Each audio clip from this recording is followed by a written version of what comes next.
welcome back to another episode of the Lonely Liberal Podcast. I'm your host, Nick Zankin, and I'm so happy to have you on this lovely Sunday evening. We got a great show for you today. Rick and I went through one hell of a lot of news, and it was a really fun conversation, so I'm super excited to have you here. So without further ado, let's get to it. Alrighty, and we are back with Rick. Rick, what is up, man? Hey, not much. How's it going with you? I'm feeling good. I mean, after a week of, being battered by the news, it happened again, right? We got battered once more to the point where the first story we were talking about, Jerome Powell releasing his hostage type tape in the beginning of the week. That feels like weeks ago, and that was literally 4 days ago. I know, and it's really impossible to rank which story is the biggest each week because there's just multiple fires that any other president would be working to put out instead of ignite. But just lighting more flames.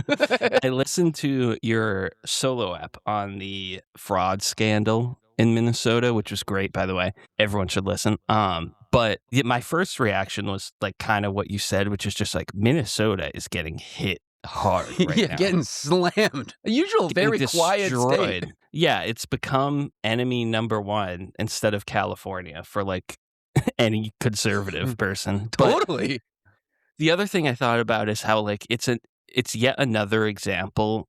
You talked about in the episode, how there was actual fraud. It's not this is not built on any truth. And it's I was just thinking about it's yet another example, just with, violent criminals immigrating into the country where there's a shred of truth to the problem that MAGA cares about. But then the solution is just a total disaster. And it's hard to talk about with people because you're navigating you can't say the entire thing is completely a lie, but most of it is. Oh, 100%. Yeah. No, I completely agree. We've talked about it on the show in the past, but it's the classic Trump thing where politics is a combination of, diagnosing a problem, coming up with an answer, and marketing. Trump often diagnoses problems kind of right. He'll go, oh, the system's failing us. Oh, we're getting screwed here. This isn't working, blah, blah, blah. Sometimes he's right.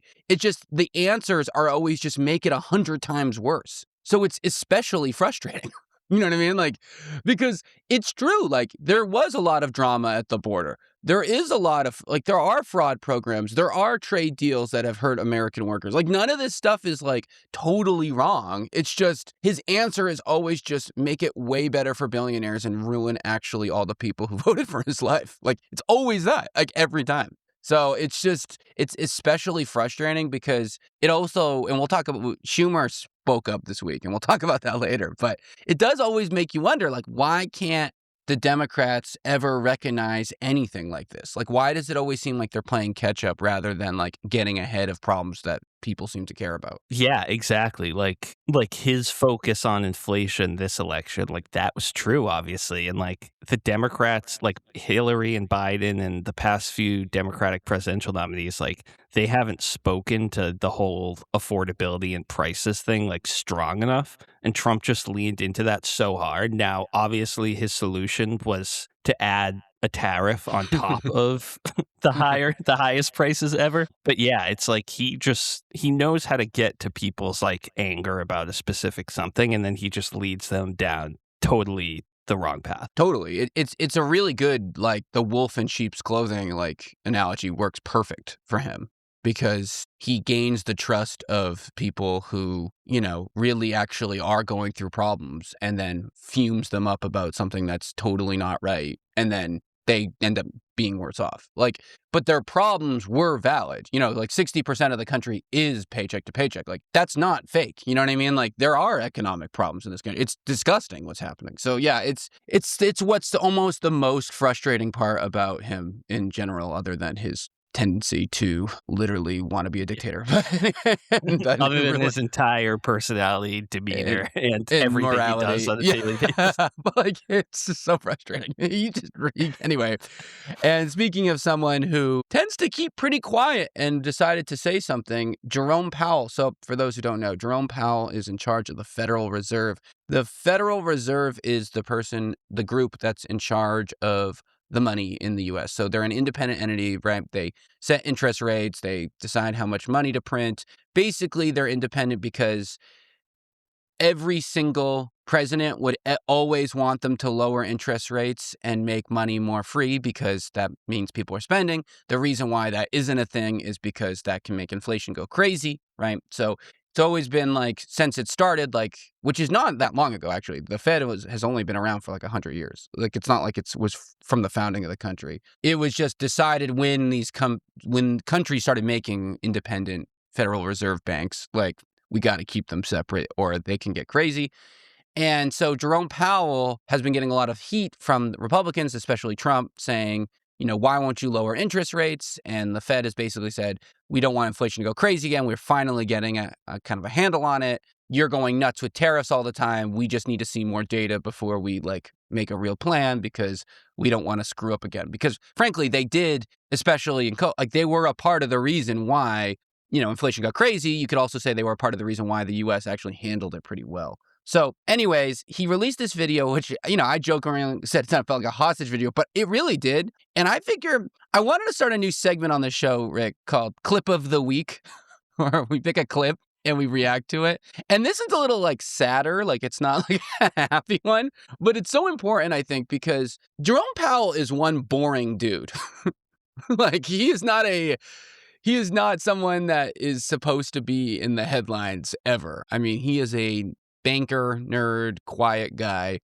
He's been under 4 presidents. This is not an interesting guy. How do you feel about that recap? Do you want to hear the clip? Great recap. And just a reminder that Trump did appoint him. That's a good call. That's a good in his first term, Biden I think reappointed him or kept renewed him, whatever. Whatever the exact word is. But so keep that in mind with Trump's war on this guy that he was appointed by him. And, again, not someone you could have gone your whole life not knowing who Jerome Powell was and been fine. You know what I mean? It's not like the average person needs to be super in depth. But anyway, let's listen to his plea that he just kind of released Monday morning. Good evening. On Friday, the Department of Justice served the Federal Reserve with grand jury subpoenas, threatening a criminal indictment related to my testimony before the Senate Banking Committee last June. That testimony concerned in part a multi-year project to renovate historic Federal Reserve office buildings. I have deep respect for the rule of law and for accountability in our democracy. No one, certainly not the chair of the Federal Reserve, is above the law. But this unprecedented action should be seen in the broader context of the administration's threats and ongoing pressure. This new threat is not about my testimony last June or about the renovation of the Federal Reserve buildings. It is not about Congress's oversight role. The Fed, through testimony and other public disclosures, made every effort to keep Congress informed about the renovation project. Those are pretexts. The threat of criminal charges is a consequence of the Federal Reserve setting interest rates based on our best assessment of what will serve the public, rather than following the preferences of the president. This is about whether the Fed will be able to continue to set interest rates based on evidence and economic conditions, or whether instead monetary policy will be directed by political pressure or intimidation. I have served at the Federal Reserve under 4 administrations, Republicans and Democrats alike. In every case, I have carried out my duties without political fear or favor, focused solely on our mandate of price stability and maximum employment. Public service sometimes requires standing firm in the face of threats. I will continue to do the job the Senate confirmed me to do, with integrity and a commitment to serving the American people. Thank you. I mean, my God, right? What do you think? What are your thoughts when you hear that? blink twice if you're safe, Jerome. Yeah, my God. And it's not like the tone at the beginning I know, like is like it's like he's about to announce we launched a nuke. it does Like, sound like a it's hostage so tape. That's what I serious. was saying. Like it feels like they have me. I need money. Like you know what I mean? Like it feels like that. And again, is Jerome Powell like a hero that people should be? I don't know, but like this is creepy. And you know what? When I was listening to that clip, the first thing I was like, where have we heard this exact same thing? And then I remember the former director of the CDC, Susan Monterez, saying in her testimony, I was targeted after refusing to rubber stamp unscientific, reckless directives. Or Dr. Dmitry Dtsakalias, the director of National Center of Immunization, saying he was unable to serve in an environment that treats the CDC as a tool to generate policies and materials that do not reflect scientific reality, and he's never seen such unskilled manipulation of data to achieve a political end.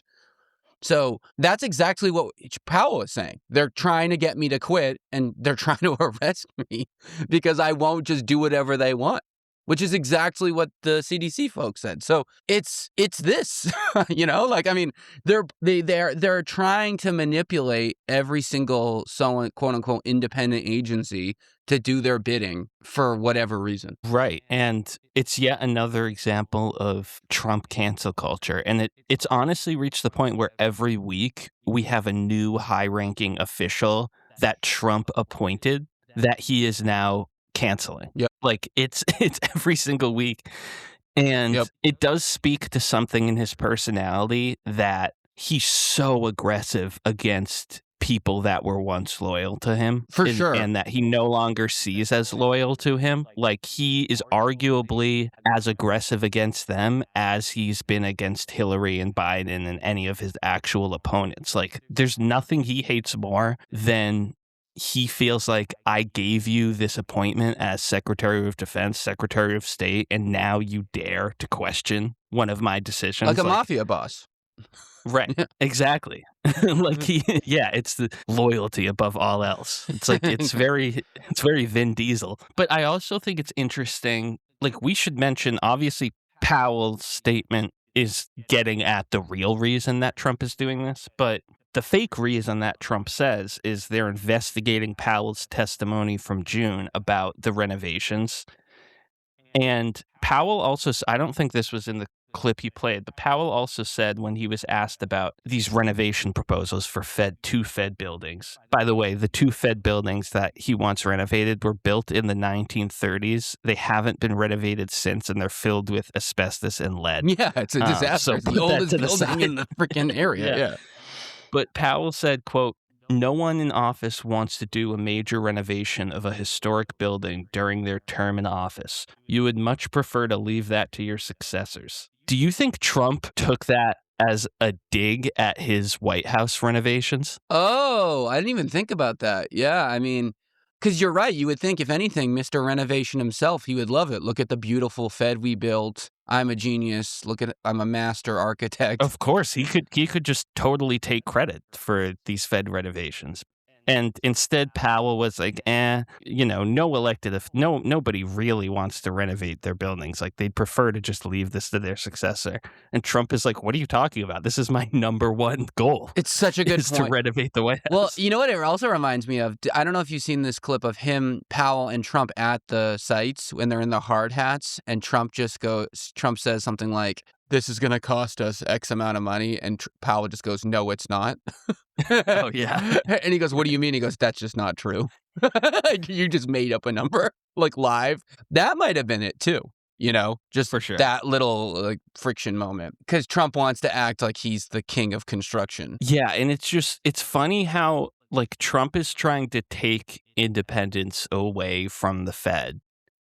But while he's doing that, he's giving us the best example of why the Fed should be independent. Of course, yeah. Because they shouldn't act on the whims of a crazy, insane president that changes his mind every day and only cares about himself. Like, that's the reason it's independent. And obviously, every president would say, well, do the thing that makes everyone to get money easier more.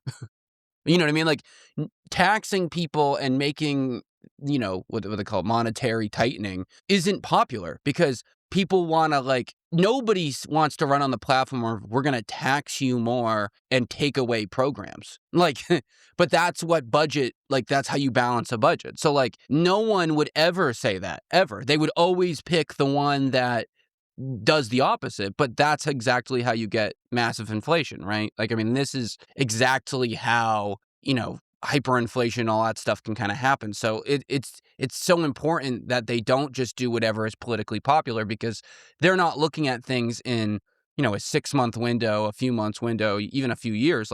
They're trying to plot out general stability over the long haul, So it's just not smart. Now, you could argue Powell hasn't always done the best job. Again, I think he has blood on his hands for how, what happened in COVID. Did he keep the interest rates too low for too long? Did he handle that? There's a real argument to be made about, or his plan about we need to kill the job market so to make sure inflation doesn't go up. It's all wageflation. It's nothing to do. There's a lot of good conversations to be had about him in general, but I don't think there's any debate, to your point, should the Fed be independent or not? And should it definitely be independent of Trump?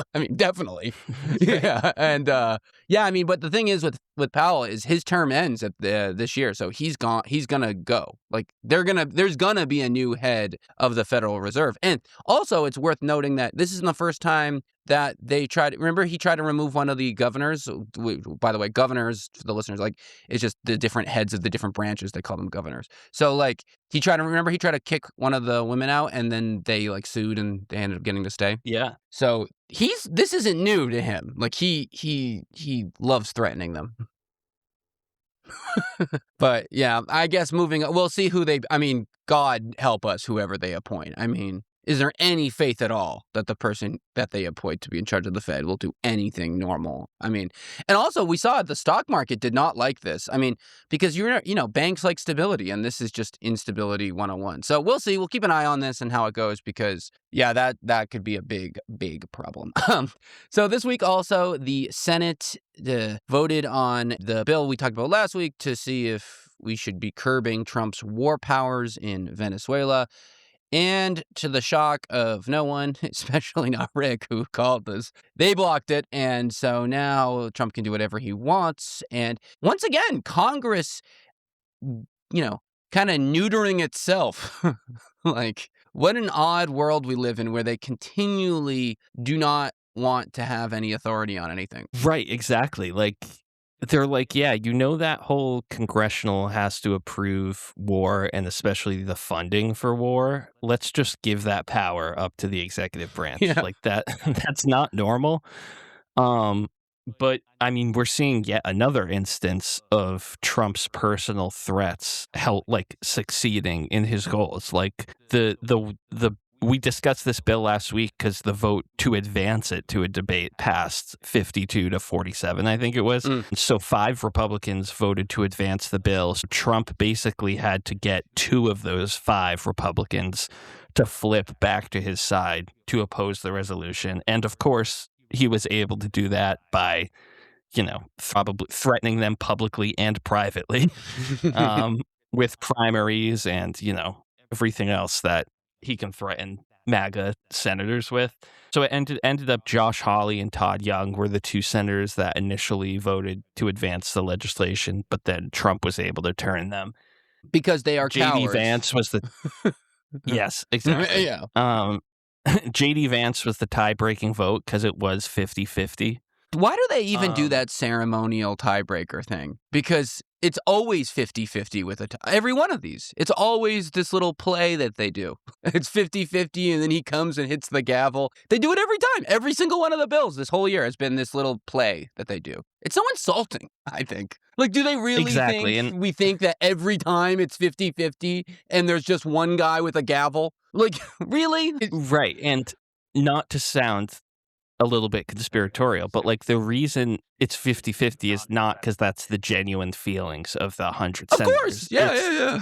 That if it was 51-49 with voting to pass with the Democrats, Trump would have went full nuclear on the Republicans that didn't flip to his side, Collins and Murkowski or whoever it was. Big time. So I think like it was 50-50, but like, let's be honest, if Trump applied more pressure to those 3 Republicans that still voted for the bill, they would have caved too. Oh, totally. But this is the beauty of it. I mean, Schumer does it on the left all the time. They can just rotate, they can take turns like being the moderate for their own political credibility, internally. Exactly. Oh, this time Murkowski will be the moderate, or Susan Collins, or, Tillis, or whatever. And they just rotate Hawley. They just rotate around, and they always seem to land on this 50-50 time frame. You know what I mean? Like, somehow.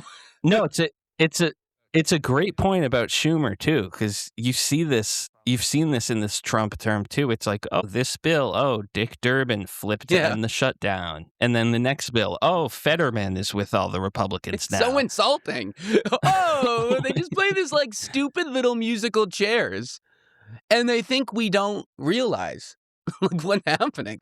They're organizing this clearly, whether it's, are they up for election in 26? Or, what are how much does this marginally affect, Maine versus Alaska, or whatever, North Carolina versus this. It's just this little song and dance. It's such theater. It's not even, there's always theater, but this is just, oh my God. Can they just like start saving everyone's time and stop having Vance trot down with a gavel to hit it?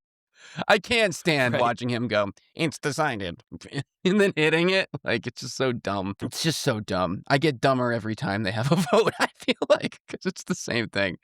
And yeah, I mean, and to the point of Venezuela, this week also, Maria Corina Machado, winner of the Nobel Peace Prize and opposition in Venezuela, came to the White House, and she did actually give Trump the Nobel Prize as like a symbolic act, but apparently that didn't work at all. And reporting suggests the meeting didn't translate into anything really happening. So basically what happened was Trump got his prize and Machado got nothing.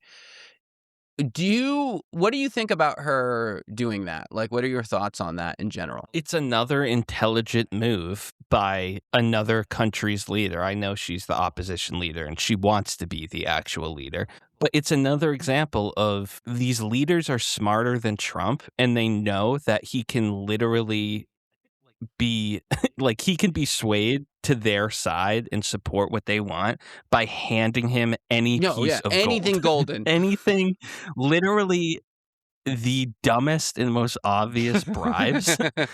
If you care about your own country's national security, like, why not flatter Trump with some bullshit plaque of his face? It's honestly ridiculous, but it's like, do you think Trump not thinks shocking actually anymore? like, see, now I am the winner? Like, yeah. Yes. And by the way, the Nobel Institute had to release a strongly worded statement saying, just for the record, yes, you can physically give a medal to somebody, but the award stays with the recipient. They had to clarify in very clear terms that Mr. Trump has indeed not won like, Nobel this is Peace Prize yet. totally BS. It's just, it's sad. It's sad that it's that easy to influence the president of the United States. It takes handing him, a soccer golden trophy, tablet, a gold plaque made by Apple. Yeah, a plane. Yeah. Like, it's so easy. But specifically with the Nobel Prize and Trump complaining endlessly for the past month of how deserving he is of it, like, it's the perfect play. Like, Machado had the prize, one thing that Trump has been literally begging for in publicly. So it was a smart political play by her. She wants to lead the new Venezuelan government, and right now that's pretty much controlled by the U.S. military. I know it's like not exactly clear. It still isn't clear. I think that's now. exactly right. We don't really know what's happening. Yeah, but smart political play by her, just on like a pure politics, like, selfish basis, it's a great question. I mean, I was reading, she got some flack for this because a lot of people were saying, oh, you're legitimizing Trump's antics. Like, like the international community should hold strong. Like, I hate that Trump's getting any level of like, he can throw his fit and get what he wants. Like I saw though, and I get where that's coming from, but I agree. Like, Venezuela is in a humanitarian crisis right now. And clearly she cares a lot about it being better. And she believes she's a better leader for it. So I don't blame her for going all out and just being like, whatever it takes to get my country safe, because this isn't like the European, like I would be more upset with like the Nobel panel if they actually gave him the award. I'd be like, you guys are such cowards. Her, it's totally different. They just took her president and like are invading the country, like, and people are dying. Like, it's a totally different set of circumstances that requires maybe more like Hail Marys. So I think it's a good Hail Mary, like you said, like it works. Give him gold, he's happy. Yeah. Right. Yeah, it's such a serious and consequential moment in Venezuela. I mean, literally, like, out of somewhat nowhere, their country is now controlled by the Yeah. United States. And it's such an important moment, and yet all she needed to do, potentially, to get Trump's support for her running the country is giving him a gold prize that everyone knows he doesn't deserve and did not Exactly. earn. It's so ridiculous that it's hard to even talk about No, seriously. for sure. And yeah, like I think, yeah, it's one thing if it was actually the Nobel people doing it, but her, I mean, there's a lot of urgency there. I mean, Venezuela is like getting invaded. Like, it's totally different. Yeah. Right. And to that point, just really quick, just about, Peace Prize Trump. So this week, Trump created what he's calling the Board of Peace for the Gaza restoration plan that he's kind of like launched. Oh boy. And the members of the Board of Peace are truly a 1 in a million group. Apparently, according to the Reuters and the AP, members were able to buy into the board for $1 billion, which already this is just, that alone makes your whole body just cringe. I just wanted to read some names on. So the official board, right, is Steve Witkoff, who is a real estate guy who's now in the Trump Middle East world. So, but real estate man, of course. Jared Kushner makes a reprisal. Tony Blair, former UK Prime Minister. Mark Rowan. Guy always shows up in the Nothing most random good. places. Sorry. Blair always has his hand in something. Mark Rowan, another guy. Nikolai Melandov, a Bulgarian diplomat. Sigrid Kaag, a UN person. That's good. Turkish Foreign Minister Hakan Fidan. Ali Al-Thawadi, a Qatari diplomat. General Hassan Rashad, director of Egypt's intelligence agency. Reem Al-Hashimi, Emirati minister. And Yakir Gabi, his label is Israeli billionaire. That's it. That's the board, baby. I do notice there isn't any Palestinians on that board. What are your thoughts on this panel? Why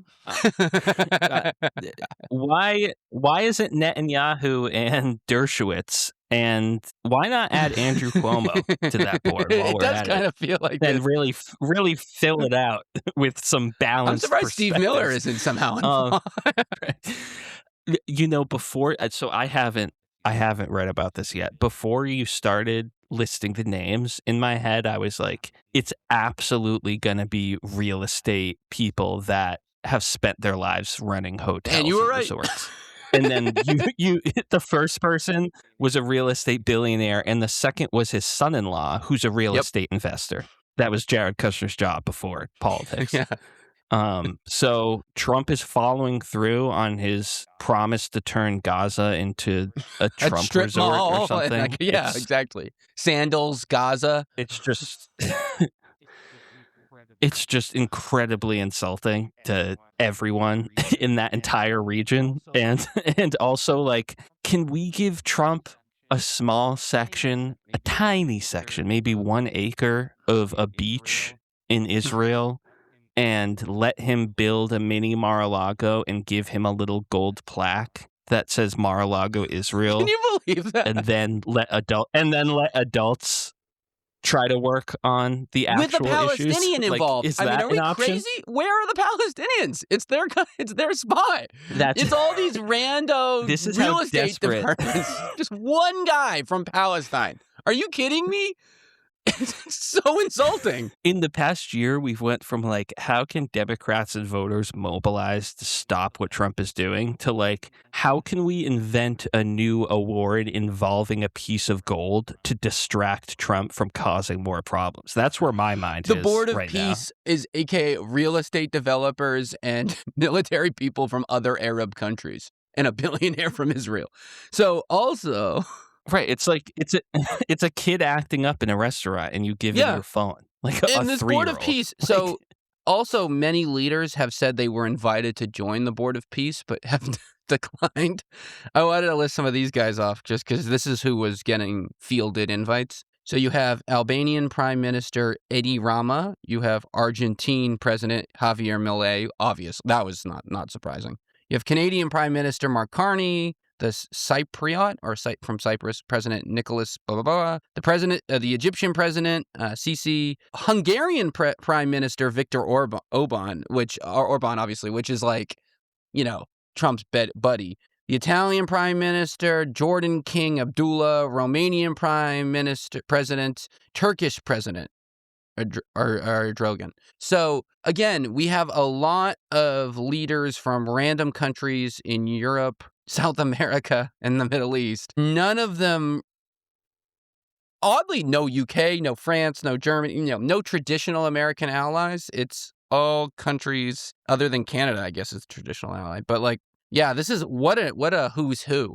for the Board of Peace. Yeah, I don't know if these guys are known for being so good with Gaza. I don't know. I mean, I don't know. I can't even. No. There's no UN, and there's only one UN person. Yeah, and it kind of reminds me of like the difference between Trump's cabinet this term versus last term, where like last term there were actual like adults with some semblance of decency or morality, whereas this term it's all like MAGA loyalists. And like the whole question of like, if you got appointed by Trump to something, would you go? Now the obvious like instinct response is like, no, I oppose everything Trump does. Why would I join his cabinet or his peace board or his war department? But then the other side of it is Trump is a sociopath surrounded by sociopaths feeding his worst tendencies. I can be the one adult in the room that can maybe lessen the damage that's being caused. So I'm going to say yes. I feel like that's kind of the debate that some of these people had with whether they should join this board. Totally. Or not. And it's the big discussion in general with all these guys. Like, when they resign or they don't? Like, is resigning the right thing? To your point, like, I get it, but like, one less person now to mud up the gears. And Right. Yeah, I mean, or they could do the classic Republican thing, say you're not going to run again and then start to criticize Trump. the coward 101. But yeah, I just find it so, again, like okay, last thought on this, and then we can move on to more military crap. But so this came out this week, and I was just reading through it, and it's not really a huge news story, mainly to your point in the beginning of the show that there's so much other crazy shit that happened this week. But it did make me one of my thoughts I had was, shouldn't this have sparked outrage on liberal social media channels, because the lack of Palestinian leader or representation in this board, like for so many years, and such a criticism of Biden and Kamala was just obviously the handling of Gaza and whatnot, and this deep care about Palestine at least being portrayed on social media and whatnot. And obviously they have calmed down. Everything's gotten much more calm, so that's good. So that explains why that's kind of cooled off to an extent. But it does make you wonder, did they care as much as they said they did? Because it's not like it's really improved that much. Obviously, the massacring has cooled down, which is, again, big, and we shouldn't say that's not a big deal. But if you cared about Palestine ever becoming a country or whatnot, you'd want to be focusing on this. What do you think about that? Just that might be like being too cynical and coy, but I am just curious. Yeah, I think it's a great question. Like, I totally agree that on left-leaning social media, it just hasn't been a focus. And some of that is attention Totally. fatigue, right? And there's only so many things we can pay attention to, and there's only so many like injustices that we can be fired up about on a daily basis. But on the other hand, like it really was a central criticism of Biden and Kamala. 100%. Like, arguably I wouldn't even say arguably, it was probably the biggest criticism from any left-leaning from Definitely. the left. Was Israel and Palestine and Biden's seeming friendship with Netanyahu and everything. So yeah, I don't really understand why I don't know, like they've let up on the gas of like the whole attention to the issue. Like now the Palestinians need our attention and help more than they ever have right now. Like Trump is planning to build fancy hotels and then hand everything back to definitely. Netanyahu. 100%. Which is worse than what Biden would have done, which obviously would have, not been enough against Netanyahu for a lot of people, but he certainly would have offered a different perspective than building Mar-a-Lago Yeah, exactly. Jr. On the Red Sea, yeah. And I don't think Biden's central concern would be how much money his hotel developers will make, which is absolutely Trump's central concern of this whole I highly region. doubt there'd be any real estate developers on the board of peace or whatever. Right. if it was, yeah, of course. Yeah, so it's a great question. And it does. I mean, I think probably the right answer is what you said, which is now they're invading Venezuela. Now they're trying to invade Greenland or whatever, like Iran. There's all this stuff happening, and Trump's just constant, whatever they call it, like shock and awe of whatever, like type of stuff that, is why people cannot keep attention. But I think about all the time, like all the people who didn't vote, not the ones that voted for Trump, but like the left-leaning people who didn't vote, the apathetic left, right, who said, I just can't get behind Kamala because of her stance on Israel, because of what she won't criticize Biden hard enough.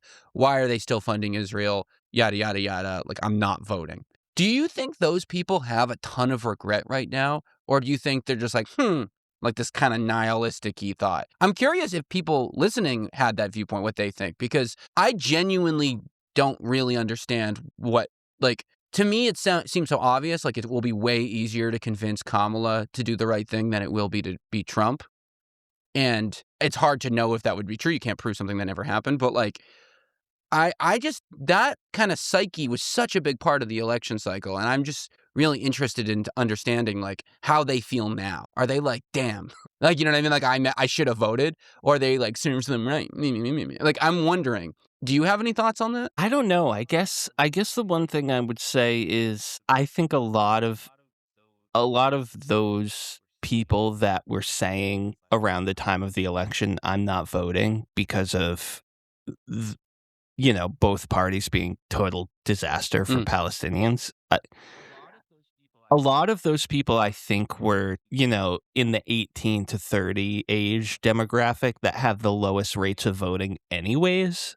So, like, do we take them at their word that Israel-Palestine was the reason they didn't vote? Or is the reality that the wide majority of young people don't that's vote? a good point. And they would have gotten another, if it wasn't Israel-Palestine, it would have been, both parties are for the billionaires, so what's the point? There would have been another reason to justify taking what they see as the moral high ground of not voting. So I kind of think most of them that didn't vote, that claimed the issue was Israel-Palestine, probably wouldn't have voted anyway, and unfortunately probably haven't realized why that was wrong. But there has to be plenty. I mean, obviously you hear from, Jill Stein voters in 2016, you heard regrets from them, especially with how that election was so unbelievably close. that like you could reasonably argue they played a massive role in giving Trump the election, whereas 2024 electorally it wasn't as close. So I don't know. That's a good question. I obviously me and you don't believe that whole No, we thinking both of like voted for both Kamala. sides are Yeah, bad, so yeah, we yeah, might as yeah, well yeah. not vote. Right. So I'm not sure. How about I don't you? know. I mean, it's a good question. I don't know. Yeah, I mean, yeah, you make a good point but then about Jill Stein. But then again, she did the same thing in 2020 and 24. Like there she was again doing the exact same thing, and people were voting for her again. Like it. And again, did it swing it? It's hard to say, right? Because those swing state votes are all very tight. So it's hard to know exactly. You probably could argue that RFK, honestly, joining the Trump ticket probably had a more effect than like Jill Stein votes, I'd say, just because he actually had legit support, like, marginal, but Right. real, like 5-6%, stuff like that, that's real. So I don't know. I mean, I do think it's one of the things that needs to change to not only come up with like a more representative country, but like the liberal side actually being serious contenders consistently rather than just when things go absolute to shit, like because there are so many people who are apathetic about politics, especially people who tend to left leaning. And something's got to give with these guys, like we got to get them voting, or like I don't think they're going to win much elections in the future, unless the independents in their 40s just switch a little bit, which could happen in like little bursts, but I don't know if that's sustainable. Exactly. I think that's well said, and we need to convince these people to vote even when somebody as charismatic as Obama or Mamdani aren't running, because even though the Democrats should be recruiting people like Mamdani and they should use him as an example, the reality is like he is a uniquely charismatic guy, just like Totally. Obama was, right? I'm not saying those two are equal, but um they are both like top 1% charisma. If you're talking about politicians whose half their job is Totally. to They're be stars. Those charismatic are and likable. stars. Yeah. Yeah, for sure. Right. And like obviously it goes without saying that Kamala Harris Hillary Clinton was missing a little bit of that. Hillary was missing a bit.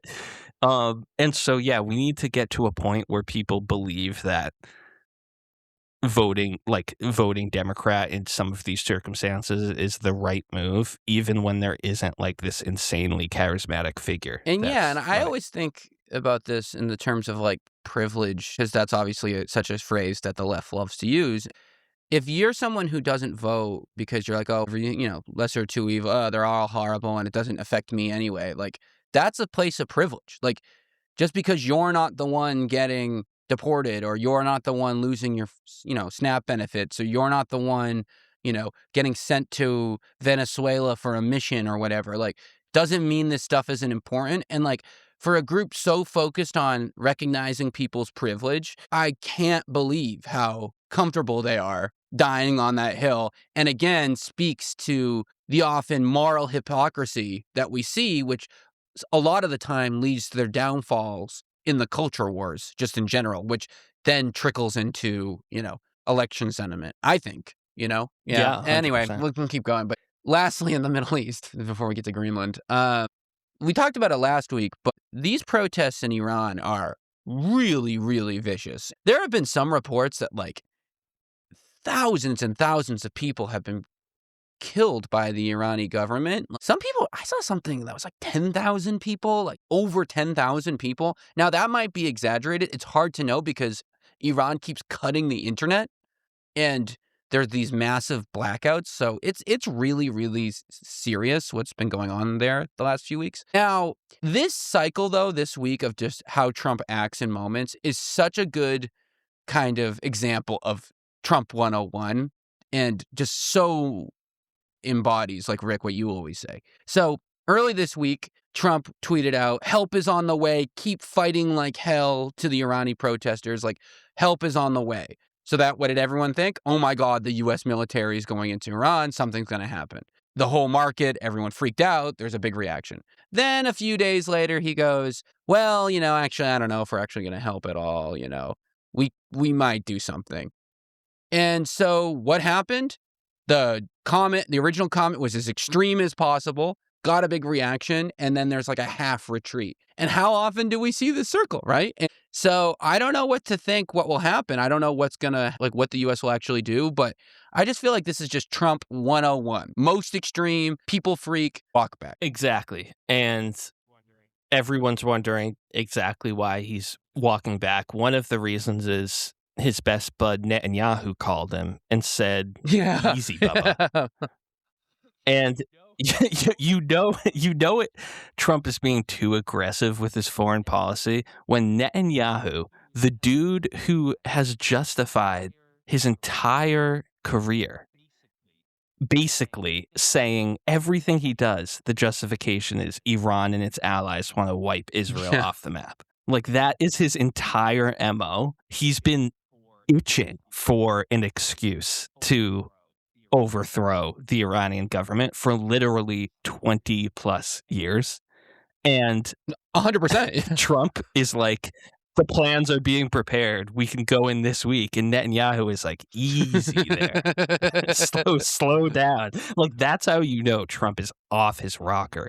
In addition, also Saudi Arabian leader MBS also called to him and said, chill this is out. our whole thing. This will be a complete exactly. mess. So I think those had to play a role. But yeah, it was interesting to me that Netanyahu was like, hey, you're being too aggressive against the Iranian government. and on the immediate, contradiction to hypocrisy of, Trump being like, oh my God, you killed a protester. Like, this is horrible. We need regime change. When literally ICE killed a protester the week before and they had called the protesters maniacs. I mean, right? Like, how do you not go, what are you talking about here? Why is it okay for your, ICE brigade to kill protesters, but then the Iranian, it's just, obviously the scale is different. But Which, by the way, Washington Post reported today, January 18th, that the Pentagon is preparing to deploy 1,500 active duty U.S. soldiers in Minnesota to quell the protests. So not National Guard, actual active duty soldiers prepared for war that the Pentagon's getting ready for. Sigh that loud into the mic, but Jesus Christ. And that could happen. I don't think that's a zero. What do you think? 50% chance? Like that we have for sure. Oh my God. And I just want, I saw something going around, but this is like just something that I just can't help but bring up. I remember during COVID where people thought that the COVID vaccines were actually repressive mandates by the government controlling too much. And maybe there's nano chips in the COVID tracking. I heard all this crap all the time. But those same people now are saying that whatever an unmasked, unnamed, armed private militia agent should say, we should just do whatever they want whenever they want. How do they not feel like giant hypocrites? Of course. Trump supporters legitimately see Trump as a champion of free speech. And yet the most important part of free speech is the right to protest the government. And Trump is the most anti-protest president we've had in 100 years. And I know we keep going on these tangents, but I think they're worth talking about. One of the things about Trump, too, that just continually keeps going on, and for more nerdy crap we can talk about later, but his weaponization of the federal government to control not just state governments, but companies and markets is so anti-conservative. It's almost like socialism, but the other side of it. You know what I mean? Nothing that you'd want. But he basically just uses the federal government to do whatever he wants, which is literally what I've been hearing my whole life is a bad idea. But I don't like the price of this. I'll control it with the government. I don't like the price of that. I'll control with the government. I don't like the way you handle your school. I'll control it with the government. All he does is just flex the power of the U.S. federal government to get whatever he wants, which if you're okay with that, why are you not okay with the U.S. government controlling insurance costs or energy prices or things like that? It feels or vaccine mandates are a step too far, but using the military against protesters is totally reasonable. I just don't understand how okay and how much they celebrate the federal government controlling every aspect of their life. It's the biggest 180 of a viewpoint I've ever seen in my life. 100%. It's the ultimate hypocrisy of Trump, both his terms, is that he was able to win over this political party that had been dominated by libertarian language about small government for 40 years. And he was able to convince them that somehow Trump is a small government guy. And the reality is he's the most authoritarian president we've had in a very long time. But either conservatives don't care because they never were really small government and civil liberties people, and all they care about is low taxes for the top 1%, or they do care and they're all so terrified of speaking out because they'll be canceled. Which is by the even more party. cowardly. So it's a They're both combination, cowardly, I right? guess. Yeah, It's a mix. exactly. Well, I mean, my whole Right. life, right? Our whole life. I mean, people don't realize the reason why climate change and all this emission stuff is all politicized is because they have been saying our entire life, how dare the federal government regulate what I dump into this river or what I put into the air, or how dare the federal government tell me what clean water looks like. It's up to me. It's up to the states. Or how dare you subsidize EVs and make unfair market conditions for gas, normal cars. Like, this is what the argument has always hinged on. Like, it's never hinged on, and then to justify why they're so anti it, then they'll start the hoax crap and stuff like that. But the core argument has always been, get the federal government off my lawn, right? Since Reagan, basically, right? Like, Right.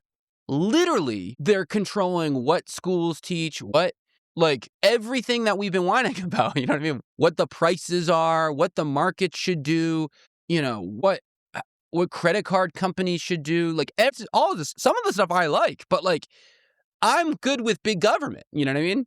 I've always been good with big government. I think healthcare should be universal. I think energy costs should be more regulated. I think there shouldn't be privatized, all this stuff.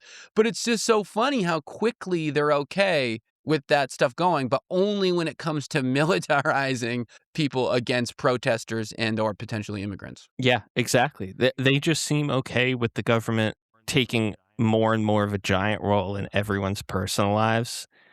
But just don't suggest raising taxes on billionaires by 3%, because that would be way too much Or of an how dare you intervention. try to regulate toxic waste going into my river?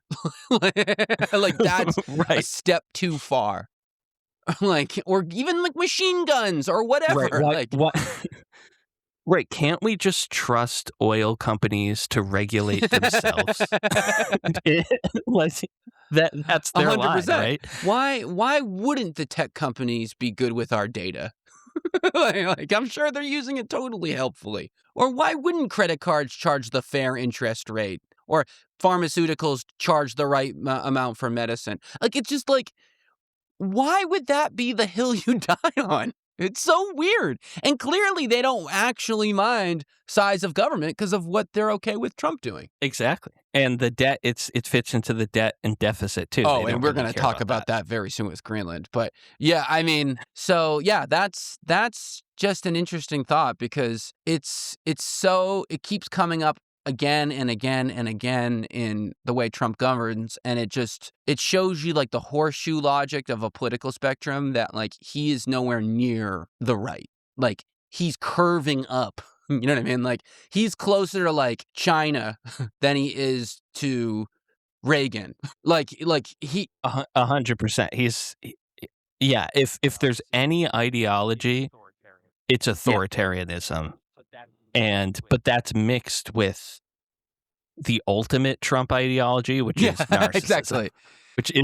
Which is not a political ideology, but if there's any ideology or idea that's actually guiding Trump's day-to-day decisions, it's narcissism. It's nothing having to do with size of government or liberal or 100%. conservative. And if anything, it's pro big government when it's his government. Yeah. Right. And to that point, we kind of buried the lead a little bit, but I don't know. It's just even hard to wrap your head around. So the Greenland drama has escalated even further. So just last night, in an absolutely unhinged rant on Twitter, again, Trump declared, because he is a king in this way, 8 European countries will be now getting hit with a 10% tariff because he says until the U.S. is allowed to buy Denmark or get Denmark, we will be tariffing European countries. It's all of our allies. It's France, it's Germany, it's the UK. It's all these kinds of countries that are getting hit by it. Norway, Denmark, obviously, Finland, Netherlands. And this is coming after the fact that the EU brought a few marine vessels, like Navy boats to Greenland, obviously as this kind of becomes a major geopolitical kind of tension. It's unbelievable that now this is like getting considered a legitimate territory dispute. I can't even believe that is what people think. And now there are literal tariffs about it. So this is definitely going to continue to escalate, and I can totally imagine the EU putting their own counter tariffs on the U.S. Yeah, 100%. Trump said he'd raise it from 10 to 25 if a deal isn't reached. The Daily Show made this point this week, but it's like if only there was some sort of military agreement between these North Atlantic countries that are all great allies with each other. If only they could come together and, create something like an NATO organization. Exactly.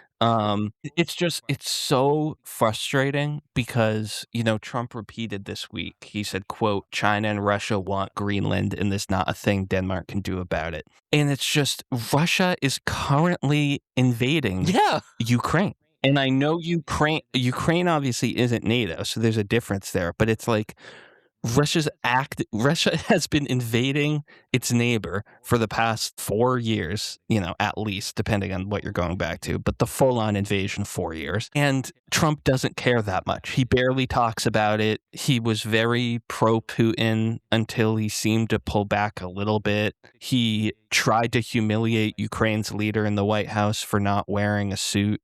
And not saying thank you enough. It's total insane. Yeah, it's just how anybody, even the most passionate Trump supporter, could genuinely believe Trump's justification of Russia or China is going to take Greenland, a country that it boggles the mind. It's so insane. It's so crazy. And, this is. I wanted to read this exact thing because it's. It's kind of they did a poll about what people think about Greenland. Did you see this? So No. Reuters did a poll, and there were two questions. There was, do you approve of the U.S. efforts to acquire Greenland, and is it a good idea for U.S. to take Greenland using military force? And typically, like they do these polls, they do all adults, Republicans, Democrats, other. What do you guess? Do you approve? Play along, audience, please. What do you guess do you approve of U.S. efforts to acquire Greenland? It's yes, don't know, no, all adults. I would say 25% yes, 60% no, rest I don't know. So it's you basically like got it that. right. It's 17% yes, 35% don't know, 47% no. So that sounds like overwhelming. However, that's 1 in 5 people in this country. I mean, that means everyone listening actively has bumped into someone at a CVS or something like that thinks the U.S. should acquire Greenland. I mean, definitely, right? And out of those, percent of Republicans say yes, and only 14% say no, compared to Democrats, which is 19% say yes, by the way, which is high, I think, and 80% no. I'm like humiliated by that 19% number. That's so embarrassing. How you phrased it reminds me of like when Dare would come to health class and be like, look to your left and look to your right. One of those people will be addicted to drugs by the time they're 30 years old. You're like at your family dinner table, look to your left and your right. One of those fucking idiots thinks we should invade Greenland. It's so stupid. Dude, is it a good idea for the U.S. to take Greenland using force? So the poll said 17% of people said it was a good idea to acquire. But for people who think that they should acquire it, 25% of those people do agree that it should be by force, and 32% of Republicans think it's a good idea. So it actually, I mean, it's unpopular, right? Obviously, 70-30, 80-20 think no, but it's not nothing. You know what I mean? And I do think it Right. speaks to, Yeah. it kind of does shed a little bit of light that around 20% of the country and around 40% of Republicans are diehard MAGA. Will do whatever. I think that's the number. Yeah, no, I totally agree. And I would guess the polling for releasing the Epstein files a couple months ago was around the same, if I had Totally. to guess, right? Like, there's a certain percentage of the MAGA base that is just not gonna budge. And I would say that's about half of the people that voted for And him. it's just it is a sticky group. You know what I mean? Like they are not moving. Right, but we Democrats need to focus on those the other 60%. the other Yeah, half exactly. that voted for him. A legitimate cohort, and tens of millions of people. I wasn't gonna read this tweet that I'd mentioned earlier, which is where these tariffs were introduced on Truth Social, because it's long, but it's so deranged. I'm wondering if you are interested in hearing it. Okay. Yeah, let's hear it. It's a long one, so give me a sec to read it because it is truly wild. But all right, ready? So this is from Mr. Donald J. Trump last night. President of the United States. I just want people to remember. This is not Celebrity Apprentice host Donald Trump. This is President of the United States.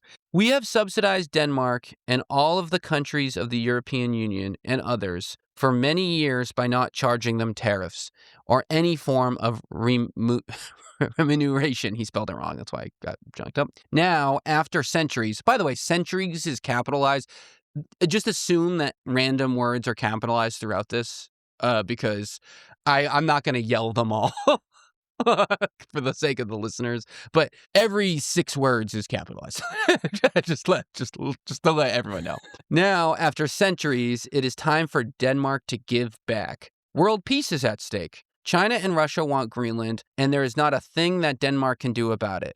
They currently have 2 dog's legs as protection, one added recently. Only the United States of America, under President Donald J. Trump, can play in this game, and very successfully at that. Nobody will touch this sacred piece of land, especially since the national security of the United States and the world at large is at stake. On top of everything else, Denmark, Norway, Sweden, France, Germany, the United Kingdom, the Netherlands, and Finland have journeyed to Greenland for purposes unknown.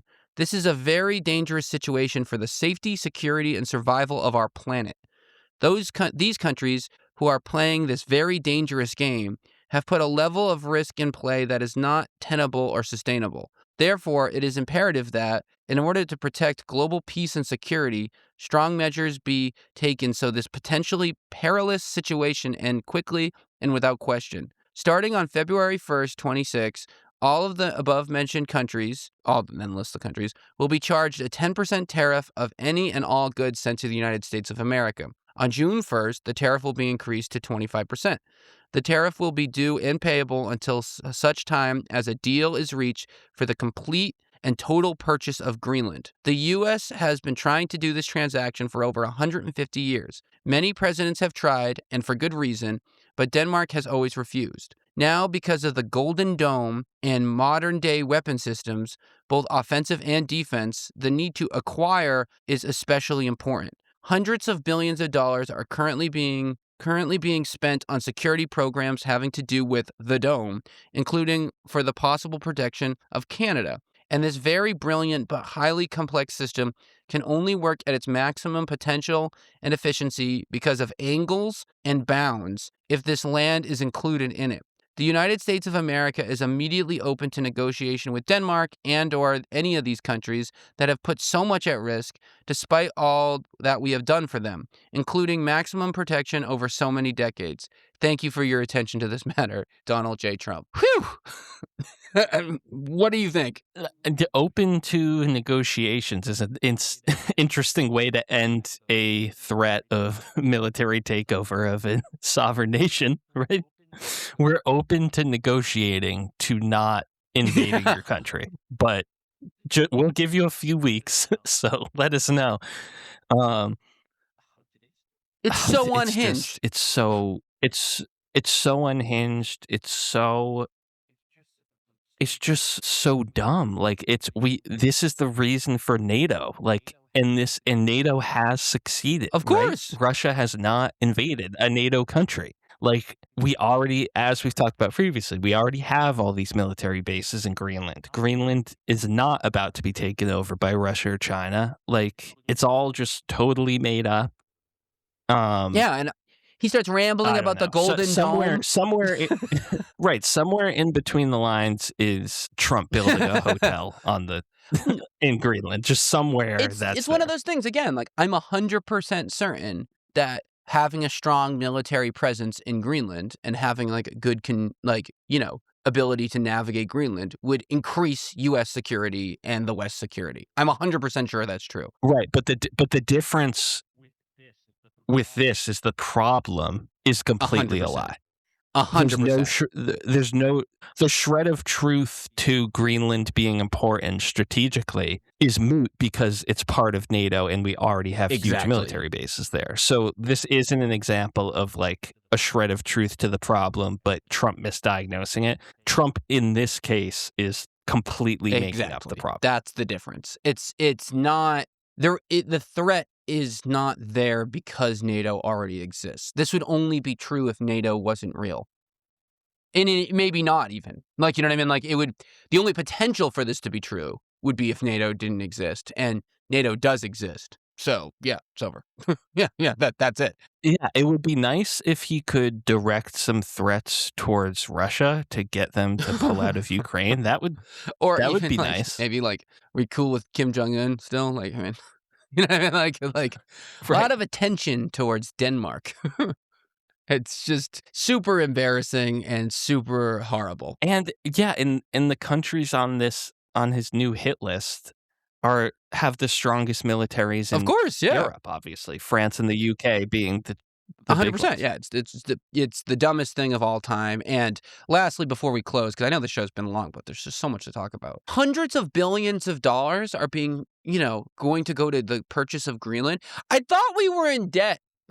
What are we doing? We're buying Greenland? We're going to spend $1 trillion on Greenland? I thought we were broke. Our military budget's already $1 trillion, and it's already being used to protect Greenland and the rest of Europe as part of NATO. Like, this is already I thought we didn't have money for healthcare. I thought we didn't have... we could never afford universal healthcare. We could never afford clean energy. It's too much money.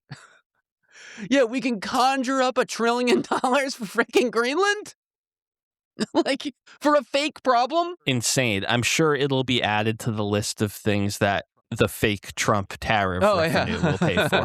The list of about 20 things worth a total of $5 trillion. The coffers, as he calls.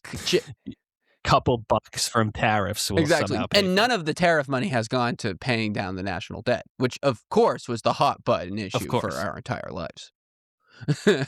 Such an important topic, Oh my God, how can we live with this national debt? Yet the coffers seem to only be focused on rebuilding Argentina, Venezuela, and now trying to purchase Greenland. Remember during Obama's presidency when Fox News would have the debt ticker live in the corner of their thing? Pieces of shit. The number's always going up. What are we to do? They literally had like a dedicated spot on their whole thing. On their There's news no money. broadcast We have every no day. money. We're out of money. Oh my God, we're gonna go bankrupt. There's just no money. Yeah, there's somehow always money for anything they want to do. ICE can have the 16th largest military budget in the world. Found money for that. I mean, it's unbelievable, dude. But yeah, we have to keep moving on. We're gonna talk for 3 hours if we don't.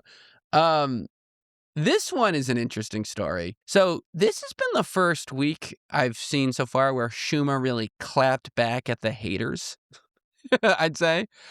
Where he said Sassy Schumer really came into play. Schumer clap back was the headline I got, which cracked me up. But yeah, so here's an interesting story for you. So Schumer this week said, check the tally this November. He's fully confident that his candidate recruitment strategy has worked, that the midterms are going to go great.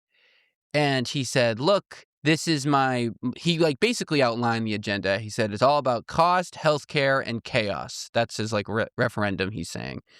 And it doesn't actually have to be progressive. It's just focusing on those three things. And he's really happy with his candidates. I'm sorry to doubt you, Chuck, but when you didn't endorse the most charismatic politician the Democratic Party has seen since Obama, Zoran, and wouldn't even show up to his inauguration, sorry that I'm a little suspicious that you've gotten the right candidates. Yeah, exactly. And also, I love how let's talk about these four candidates that Schumer said are, these are these 4 seats that Schumer says will swing the Senate if Democrats can turn these 4 seats, right? He's talking about Alaska, Ohio, North Carolina, and Maine. The 4 candidates in Alaska, it's a long-time serving representative who's already in the House. In Ohio, this magical mystery candidate is Sherrod Brown, who has served in the Senate from the state before, as recent as a few years ago.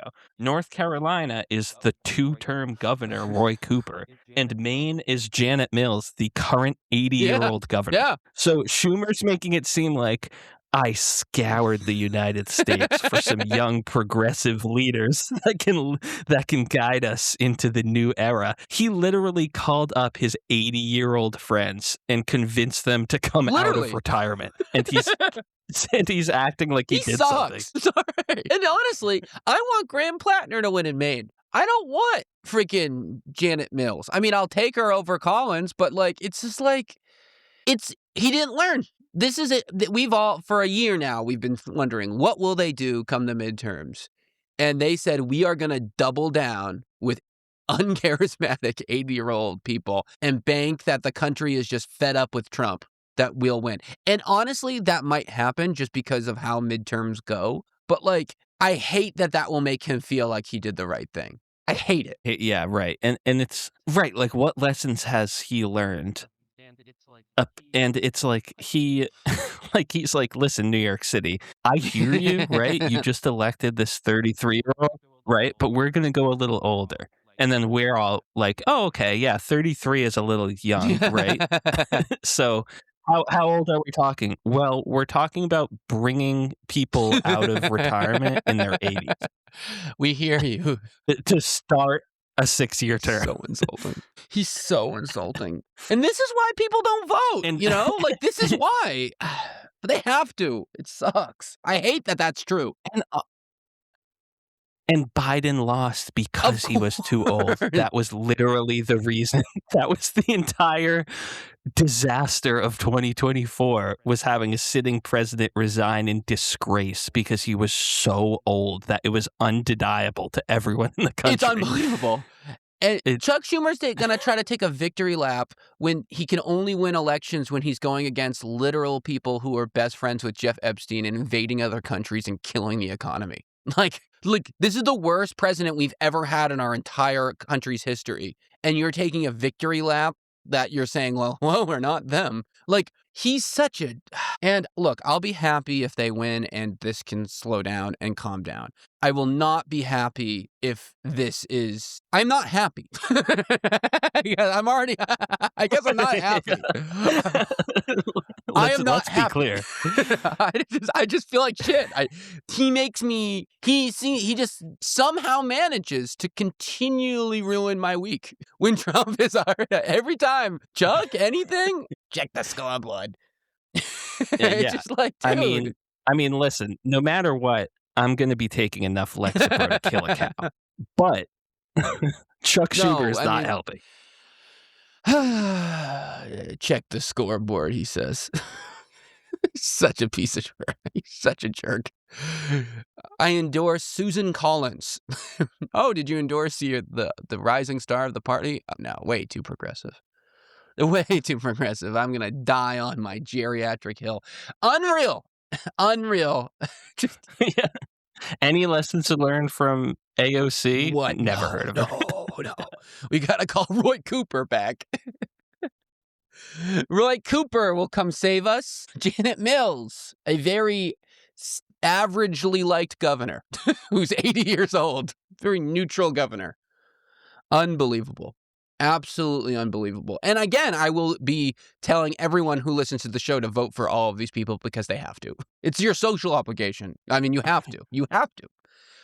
Okay, and then let's do a little bit of a rapid fire, but some other news of the week. So the Pentagon has picked its the Pentagon has picked its AI partner, and it is, to no surprise, the Elon Musk one, Grok. So they awarded Grok, well, not Grok itself, but the, whatever, XAI, Elon, $200 million to be its AI. Hegseth said the reason why that he didn't do the other ones was because they were too woke. And at first people thought, oh, he's just doing his dumb shit that he does every time. But insiders actually said, specifically, he said Claude was too woke because every time he would put a scenario in, Claude would come up with answers to not go to war. And that's why Claude didn't get the pick. That's directly been leaked. That's why. So unbelievable. Like, I don't. Unbelievable. And I think of Gronkowski every time I know, see poor guy. Gronk, His branding is definitely. it, you know it's bad, and we'd be better off with Rob Gronkowski leading our entire country. I'd so much rather have Rob Gronkowski. Gronk or Pete Hegseth? I'm taking Gronk 100 out of 100. Yeah, Gronk over Grok. They're gonna give the AI the friggin' Nobel Peace 100%. The AI Grok, which is hilarious because this week Grok has been under major scrutiny because of basically, it's incorporated within X. People have been just finding pictures of people that they post on Twitter and go like, Grok, undress her, and it's been sending it. So this has been like a huge controversy that like AI has been making nudes on Twitter like for it live. And so of course that same week that all these lawsuits and litigation is coming out, the DOD says, yeah, that's the one we want to partner with because it always recommends war. Jesus fucking Christ. It's unbelievable. Another thing to talk about quickly. So there was a big leak of information from ICE coming, like who's in ICE. Now, this data breach has been contested by AP, so this is TBD, but I did see it on social media, so I figured it's worth talking about, that several members of the Proud Boys are in ICE, including the founder. This is definitely not confirmed, so I don't want to act like it's a thing. However, I'll tell you this, I wouldn't be surprised. I certainly wouldn't be surprised. But yeah, just for the listeners, don't share that yet until it gets confirmed. But yeah, there was a data breach, so we will be finding out about people who are in ICE. And I certainly wouldn't be surprised if one comes up, but it isn't true yet. Lastly, also, just because, I have my heart for offshore wind, it is so the Trump administration has been doing everything in its power to kill offshore wind, making up fake security threats for projects that are being built live. I mean, for example, Revolution Wind, which is one of the big projects, is 87% complete and losing roughly $1.5 million a day during the halt. Dominion, the one in Virginia, is apparently losing $5 million a day because of the halt. And a new judge has said at least a few of them are not warranted and the projects can continue to being built. That's great. I have friends who are working on building those projects. I'm happy for them. It is unbelievable that the Trump administration has done everything in its power to stop the build of many gigawatts of electricity, power, whether you like renewables or not, we all admit that we need energy. So unreal, especially power for Virginia with all the data centers. And then lastly, really quick, China and Canada struck a rare trade deal. They don't usually do this. It's about EVs. And what's interesting about this is it's a real clear sign of Canada kind of diversifying away from the U.S. Almost all of Canada's trade comes through the U.S.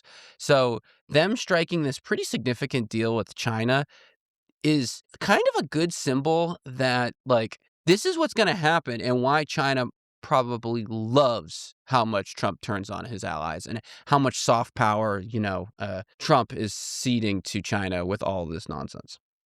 But any thoughts on any of those three? Yeah, Yeah, on the last one, it's a great point. It's yet another example of the US losing ground in the EV market as a Totally. whole. I mean, it's kind of unbelievable how much ground Yeah. they've lost when you consider where the US was in the EV market 10 years ago compared to now. Like it's been in free fall Totally. pretty Yeah, much.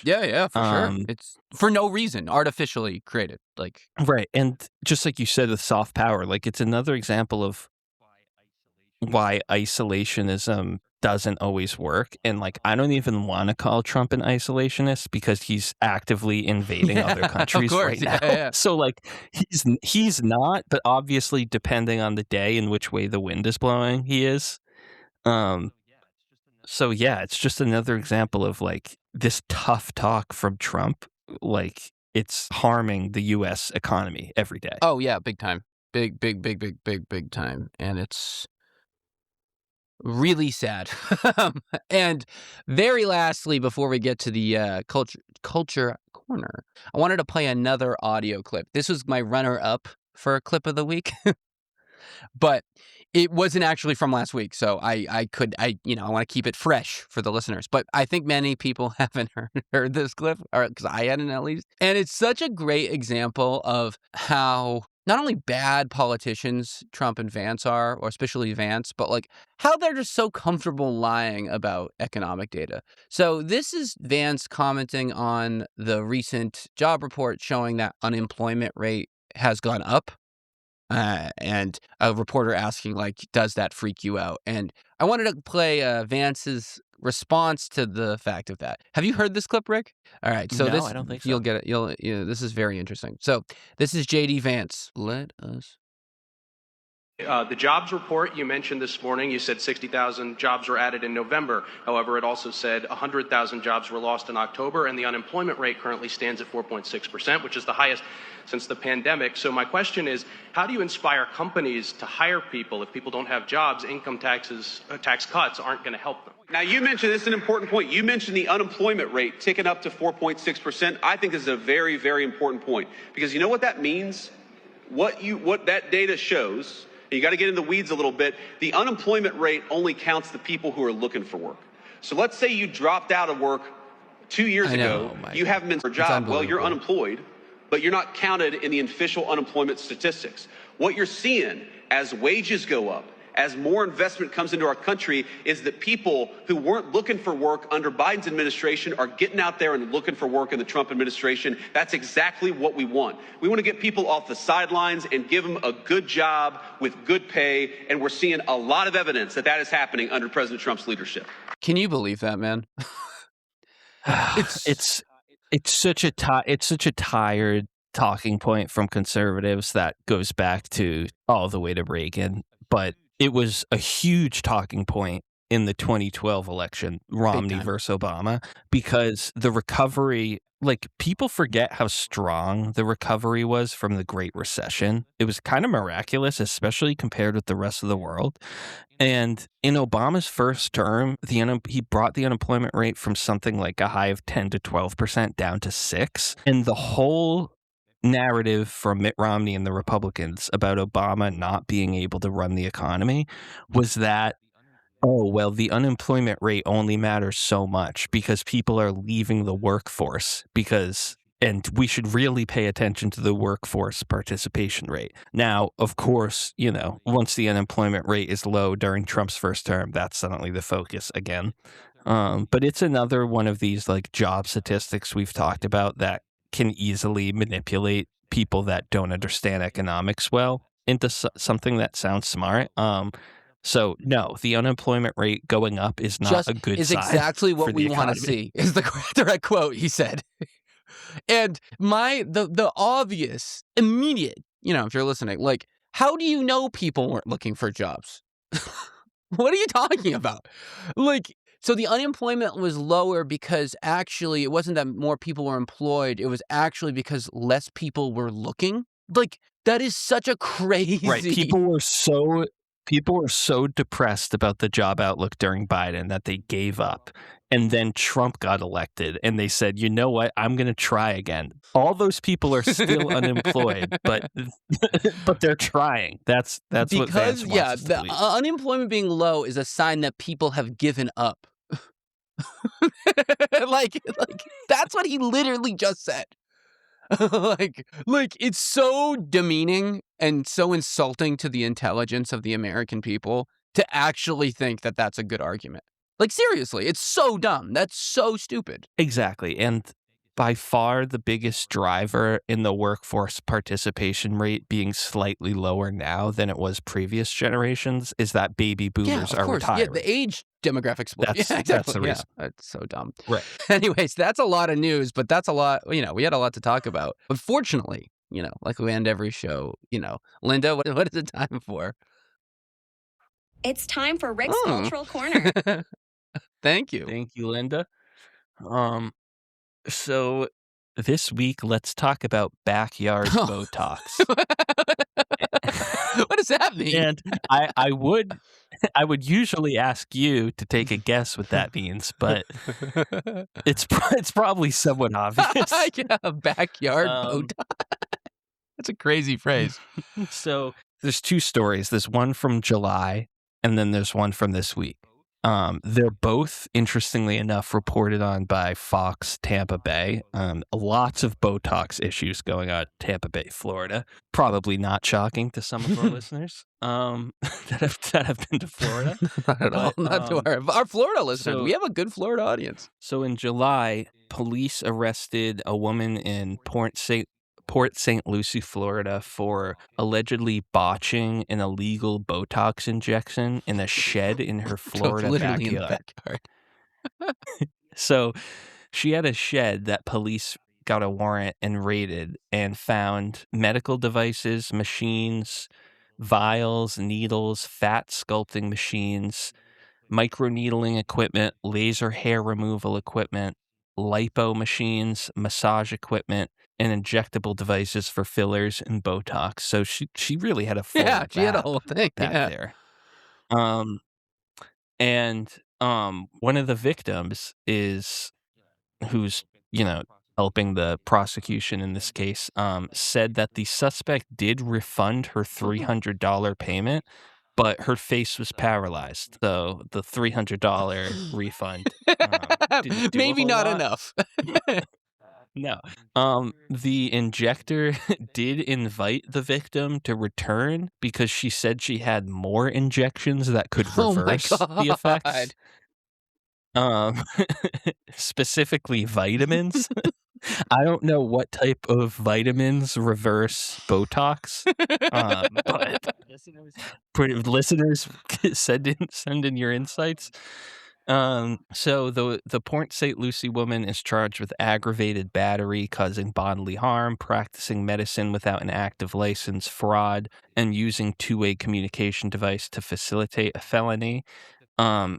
The victim, before going to police, did ask to see her medical license, and she was presented with a fake certificate of phlebotomy, which was also expired. Phlebotomy? I love how the perpetrator had an altered fake certificate for phlebotomy. So I guess that shows you can take people's that's what blood. People who take blood. That's. But it was expired. She couldn't update the date on her fake phlebotomy license. Making a fake ID that has nothing and to do doing with the wrong date. Yeah, that has right. Making a fake ID, but the age is 20. And you're it's like what? I paid $200 for unbelievable. It's like McLovin being 30 or whatever. I said 21 is too obvious. Right. So yeah, hopefully, she gets, hopefully those charges stick.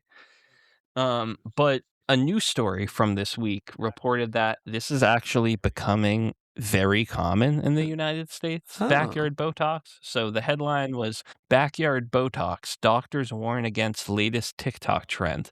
The article went on to explain that a new trend on social media shows users injecting Botox into Oh my themselves. God. So not even going to somebody else's shed to get this done. It shows them mapping out their faces, loading syringes, and injecting what they claim is Botox in a beginner-friendly way to save money.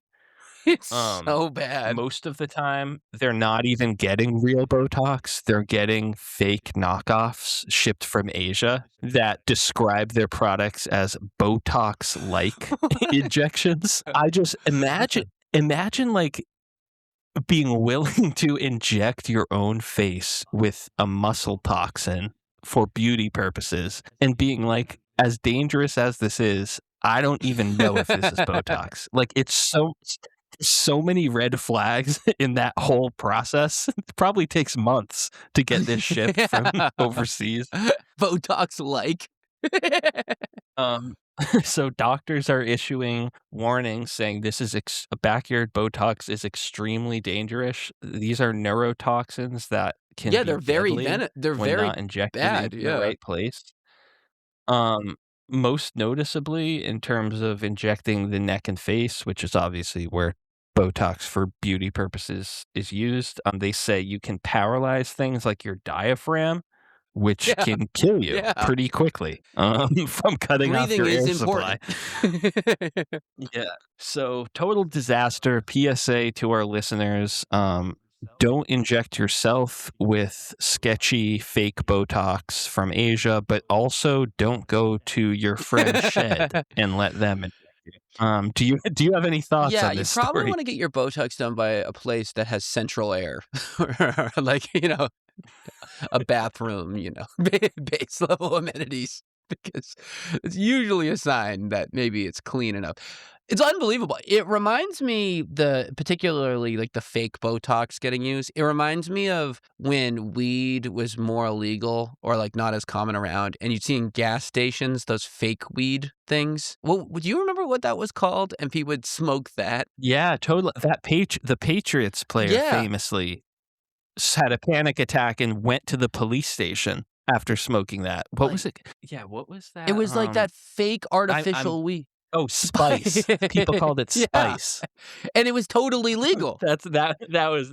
And they would go to like 7-Eleven and buy it. Right. It was like, yeah. And it would just totally mess you up, like big time. Like you'd get totally, it was killing people.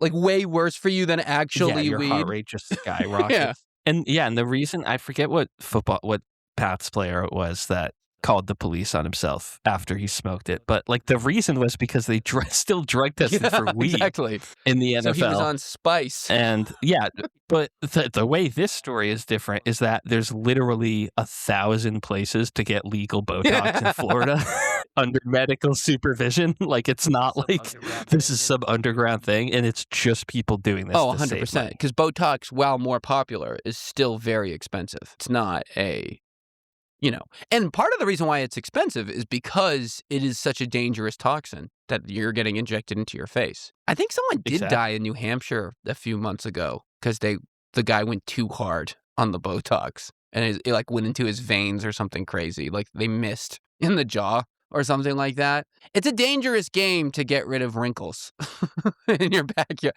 Like, it's a pretty interesting opportunity, like cost assessment by these people who are doing it themselves. Like, I'm so upset about my wrinkles that I'm going to import from China fake Botox and inject it into my face. Like, moisturizer is probably your best bet in that position. Just get some cream. Like, I know it's not as good. Get a little retinol. Put There's some steps sunscreen before. You know what I mean? Like you have to go that hard. Sunscreen's a good start. Yeah.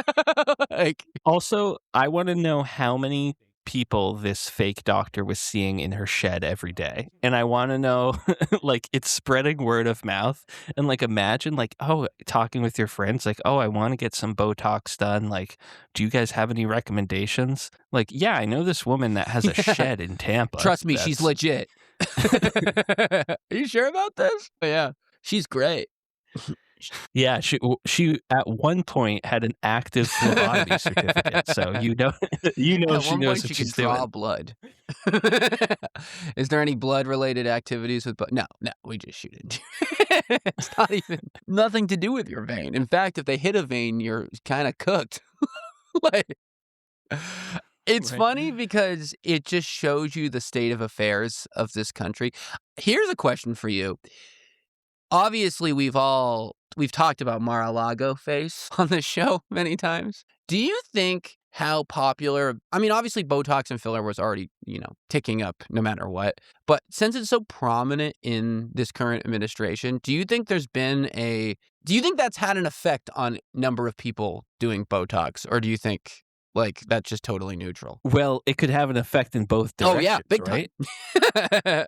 It could have because I'm sure there are some MAGA people out there that think Kristi Noem looks course. good, but there are many of us that have, let's say, have some questions about I her was on the appearance. I don't fence, want to judge and anybody's appearance, but yeah. I don't want to judge any, person's looks, but it seems like she has spent time in a Florida shed. I mean, me and you may be on a plane to Turkey for a hair transplant one day, so I don't want to cringe ourselves too hard. But what? Yeah, Yeah, it's right. It could discourage yeah. people from Botox if they think they're gonna look like Laura Loomer Mar-a-Lago or face. something. You're like, I was gonna do it, but then I got Yeah. worried that I'll look too Mar-a-Lago. But Botox is getting so popular. But I think now. a lot of so many people have it, and we don't even know. Like it's just. I would like to know what do you think the percentage of people who have Botox between the ages of 18 and 30? I actually tried Googling that when I was reading this article out of curiosity, but you can't find any good recent statistics, and it's changed so much in 5 or 10 years that some small study from 2013, it doesn't really give any indication. So I couldn't really find anything. But I think a lot of proponents say all the examples are people that went too hard and got too much Botox, and we're not aware of all of the examples of it working because we just think, oh, that's an attractive person that looks good for their age. It like Jennifer Aniston or something like that. That. Yeah, I think a lot of people, especially our age, people in their 30s that are getting it now, I think their feeling about it is so many people have it and it actually does help, but we're not aware of it. So those extreme examples like Kristi Noem aren't really well, and it's also accurate. the filler too. That's because the filler, I don't know, does filler stay Exactly. permanently? Because obviously Botox will get metabolized out. No, they're both. You need more in both cases. I think that's with Botox. Part of the reason it's so addictive for some people is because it lasts 6 to 12 months. Well, you and I have both more. considered getting Botox for our TMJ, respectively, because it's actually known to be a treatment for TMJ. Exactly, because if you clench your jaw while you sleep, there's no real way of you can wear a guard, but it doesn't really do anything. It's tough to prevent that. Right. So one way is to use Botox to paralyze some of those jaw muscles from firing. But obviously that's different than getting it for cosmetic purposes, which is aimed at the fine lines in the face. Before we get out of here, would you rather get Botox regularly or get a hair transplant and have to sit on that plane with the seed and the bag on your head? Because you have to do that. You have to sit back on that plane with the bag on your head with the seeds. Because that's the only way you're coming home. I mean, how are you getting back? You're just never leaving. You're just I'm a Turkish man now. Talk that's about a rough ride home. That's a flight of shame for a lot of. I have no plans in getting either, but I would definitely get a hair transplant because once, a couple months after, nobody will know if you get a good one. Whereas Botox, you're not a couple months after you could be on your big way time. to Yeah, I'm the same way. I would it's way higher probability of it not looking horrible with the hair transplant. Because if they do a bad, you can just cut it. Whereas if your face looks bad and you keep going and going, it can get tough. And I think if you use it a lot, it'll probably screw your face up after because of all the stretching it does. I can't imagine it's good for your skin long term to like have it so stretched. Right. Yeah, that's a good point. Like hair, you just go back Yeah, to exactly. being bald Like, if and it goes I wrong. think they do a good job in Turkey. It's like a spa. I didn't look it up. What are you talking about? But I mean, I have plenty of hair. Uh, I see the difference between, and then we really should cut the show so long. Is you have a good head shape for, I think, being bald in the future, whereas well, you have a big head too, but my head is much more like goofy looking, I think, than yours. You've got a nice round. I think you could pull it off. Yeah, I don't know. I'm not hopping on the plane anytime soon, I think. But I would go. We'd have to go together. I feel like you need a buddy. I'd have to like sisterhood of the travel. No, that's not like that at all. But anyway, all right, all right. Well, that's a good culture. All right. Well, thank you so much for for coming on again this week. We'll talk to you next week. See you, dude. Thank you. See you later. And that's our show, folks. Thank you so much for listening today. If you like the show, please give it a 5-star review wherever you listen. Also, make sure you check out the Substack. Rick is doing a great job. I just actually posted an article about what I call Trojan environmentalism, when people pretend they care about birds or whatever to stop, wind turbines or whatnot. But yeah, give it a shout. Follow, let us know what you think. Also, just write in about all this news today, right? It's at The Lonely Liberal Podcast at gmail.com and or just YouTube comment and whatnot. I love hearing from everyone. And yeah, don't forget to send your questions in. We love that too. If you made it all this way, you're a real one, and I really appreciate you. So thank you very, very much. And yeah, we'll be back on Wednesday per usual. So until then, take it easy. Bye.